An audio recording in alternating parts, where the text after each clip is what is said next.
शुरू? हाँ बढ़िया। ये मैंने मेरे पहले का इतिहास बताया था, अभी जो बातचीत की उसमें। अब मैं 2002 के राइट्स के बाद की थोड़ी बातचीत करना चाहती हूँ। 2002 के राइट्स के बाद हिंदू मुस्लिम का जो दंगे हुए थे उसमें मुझे पता चला, पहले तो मैं सिर्फ हिंदू को एक टीका और मांग में सिंदूर और साड़ी पहने हुए समझती थी कि सिर्फ यही आइडेंटिटी उसकी पहचान है हिंदू की। फिर उस दौरान मालूम पड़ा कि हिंदू और मुस्लिम का एक दूसरे के खिलाफ कट्टर, एक दूसरे के दिल में बहुत कट्टर वो है, कट्टरपना एक दूसरे के अंदर है। फिर उसके बाद मैं तो मेरी फ्रेंड्स, मैं मुस्लिम हूँ, मेरी फ्रेंड्स है लक्ष्मी बेन मेरे साथ काम करते थे, वो प्रथम संस्था में से हम एक दूसरे के फ्रेंड थे। राजेश्री थी, मेरुनिसा बेन थे, फिर एक दूसरे और भी गीता बेन थे, सोनिया बेन थे, सब मेरे फ्रेंड्स थे। पर सिर्फ हम वो नहीं जानते थे कि राइट्स में जो हुआ वो एक हिंदू मुस्लिम का झगड़ा था। हम एक इंसान को सिर्फ उसके पहरवेश से और उससे अलग अलग मैं समझती थी। मैं मुस्लिम थी, मैं नमाज पढ़ती थी, हम वही एक ही सेंटर में मैं नमाज पढ़ती थी।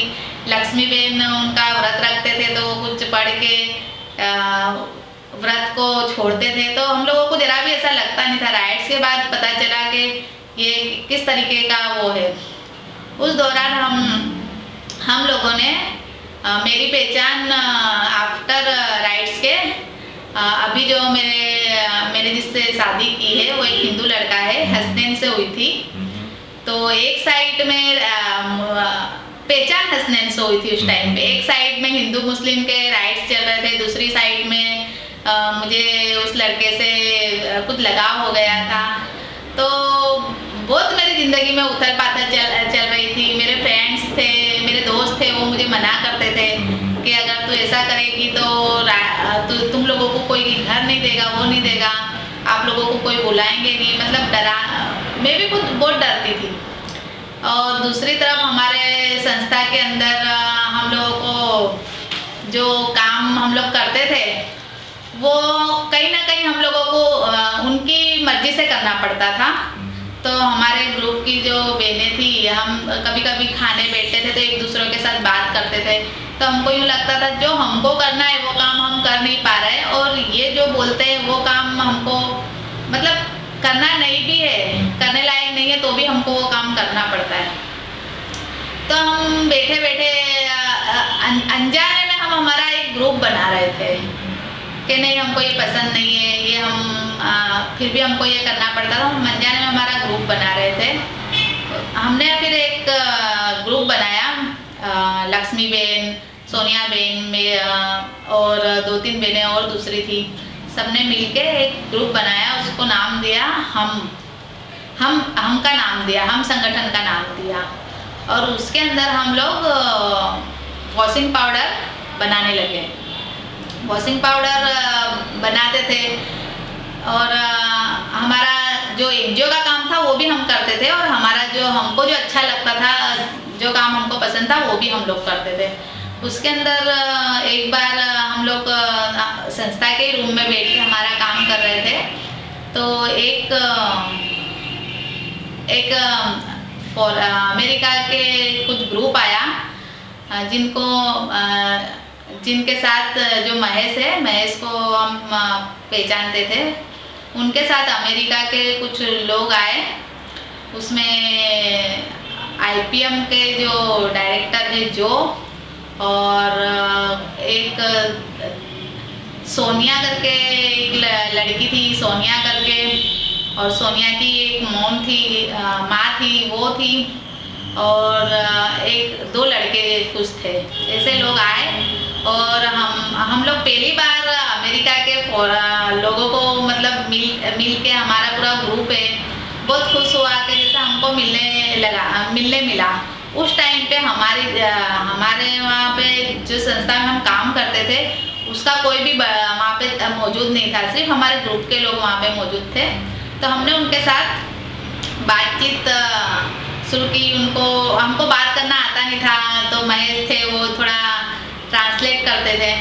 फिर हमने उनको मेहंदी, हम कुछ पार्लर का भी काम वहाँ पे कर रहे थे, तो फिर उनको मेहंदी हाथ में हीना का डिज़ाइन बना के दिया। फिर वो चले गए। फिर हमको बहुत अच्छा लगा वो लोगों से मिलने के बाद। फिर दूसरी बार फिर दोबारा वो लोग आए, कुछ 1 साल के बाद दोबारा वो लोग आए। फिर से उनके साथ कुछ नए लोग आए, उनसे हम लोग मिले। और पतंग का उस टाइम पे हम लोगों ने पतंग बनाने का कुछ तैयारी की थी। फिर हमने उनको अच्छा लगा, वो लोगों ने देखे, बातचीत करे, कुछ पतंग भी उड़ाई, उनको पतंग दिखाया हमने। और ऐसा उनकी बात, एक रिलेशन हमारा उनके साथ बन गया। हमको वो जब पहली बार आए थे बहुत अपनापन लगा था, दूसरी बार आए उससे ज़्यादा अपनापन लगने लगा कि इतनी बड़ी अमेरिका के लोग हैं और वो हमारे साथ बैठ रहे। वो नीचे भी हमारे साथ, हम लोग नीचे बैठते थे तो नीचे हमारे साथ बैठते थे, और आंखों में आंखें डाल के बात करना, और मतलब ऐसी कोई बड़ी बड़ी बातें नहीं करते थे वो लोग कि आप क्या काम करते हो, आपको क्या चाहिए क्या नहीं चाहिए, हम ये दे सकते, ऐसे कोई बात नहीं करते थे वो लोग। सिर्फ हमारे से हमारी पर्सनल बात, हमारी पर्सनल लाइफ के बारे में बातचीत करते थे और अपनेपन से बातें करते थे। कोई एनजीओ और या फंडिंग के इरादे से वो बात नहीं करते थे, उनकी बात से ऐसा नहीं लगता था।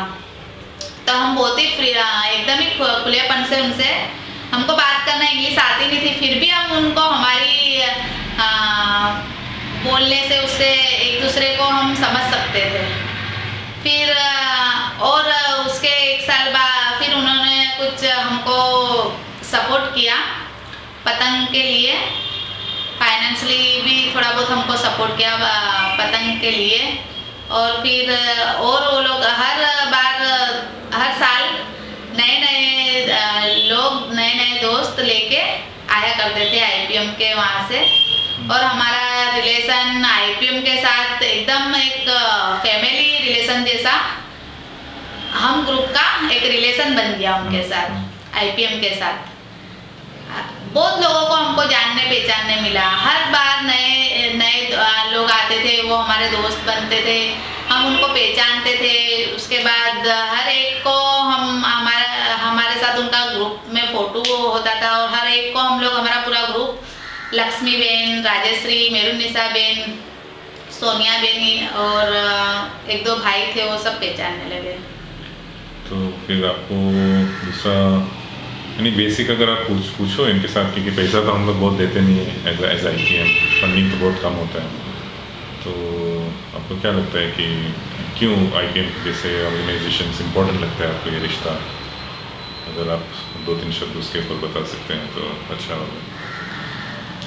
आईपीएम पैसों के बारे में मैं देख रही हूँ, तो पैसे के बारे में उसको नहीं देखा जा रहा है। वो लोगों का आना मिलना एक इतना बड़ा मतलब रिलेशन को मजबूत करना है। हमारी जो सोच है, हमारे आम इंसान की जो सोच है, जैसे हमारे ग्रुप की जो हम की सोच है कि रिलेशन को मजबूत, पैसा जरूरी नहीं है, बाकी रिलेशन मजबूत होना चाहिए, एक दूसरे से संपर्क मजबूत होना जरूरी है, एक दूसरे को याद रखना जरूरी है। तो आईपीएम में वो बात, आईपीएम में हमको दिखती है कि हम पैसे के जोर पे उससे बातचीत नहीं कर रहे हैं, कि पैसे के जोर पे उससे संबंध नहीं रख रहे हैं, और वो भी हमसे कुछ ऐसा मांग नहीं रहे कि हमको आप ये करके दो, ये हमको ये दिखाओ, ऐसा कुछ नहीं मांग रहे हो। तो वो एक फैमिली रिलेशन और दोस्ती का रिलेशन वाली संस्था है, और उनको हम उस तरीके से देखते हैं।